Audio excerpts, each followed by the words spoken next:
डंडा लेकर तोड़ेंगे तो हम झंडा लेकर जोड़ेंगे। राष्ट्रवाद का जो उनका सोच है वो बांटने वाला सोच है, और देश प्रेम का जो हमारा सोच है लोगों को जोड़ने की भावना है। जब भी चुनाव आता है तभी भारतीय जनता पार्टी को कोई टेररिस्ट दिखता है, जब भी कोई चुनाव आता है तो भारत और पाकिस्तान होता है। एक विचारधारा की समझ के साथ ट्रेन कार्यकर्ताओं की फौज तैयार हो जो जनता के लिए, और खास करके काम क्या करना है। आरएसएस का काम है लोगों में जाति, धर्म, प्रदेश और भाषा के नाम पर जहर बांटने का। हमारा काम है उस जहर निकालकर अमृत बांटने का, और देश के बंधुओं को लड़ाने की जगह पर हम लोग ये भी नारा भी बोलते हैं कि वो डंडा लेकर निकलते हैं आरएसएस, वो डंडा लेकर तोड़ेंगे तो हम झंडा लेकर जोड़ेंगे।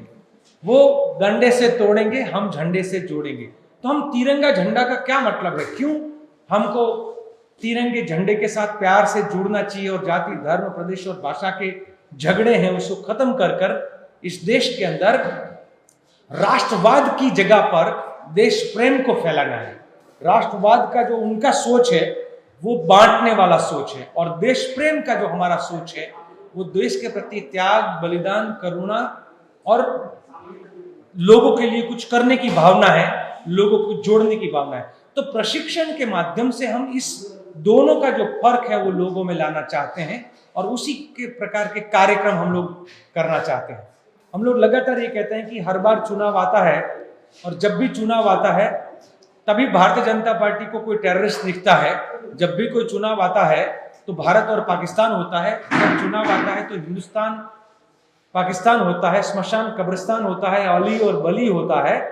और अगर देखा जाए तो ये चुनावी उनके सब प्रक्रियाएं हैं। वास्तव में देखा जाए तो भारतीय जनता पार्टी पोर्ट बेचती है, एयरपोर्ट बेचती है, हमारे संसाधन बेचती है। कॉर्पोरेट जो क्रॉनी कैपिटलिस्ट है, मैं गुजरात से हूं तो पता है कि वो अदानी और अंबानी दोनों गुजराती है।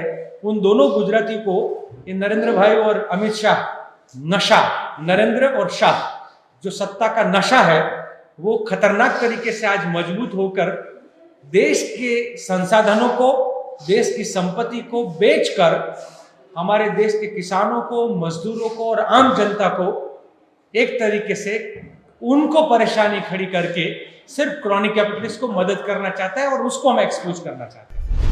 रोचक खबरों के लिए तोपचंद.com को फेसबुक और ट्विटर पर फॉलो करें, यूट्यूब पर सब्सक्राइब करें।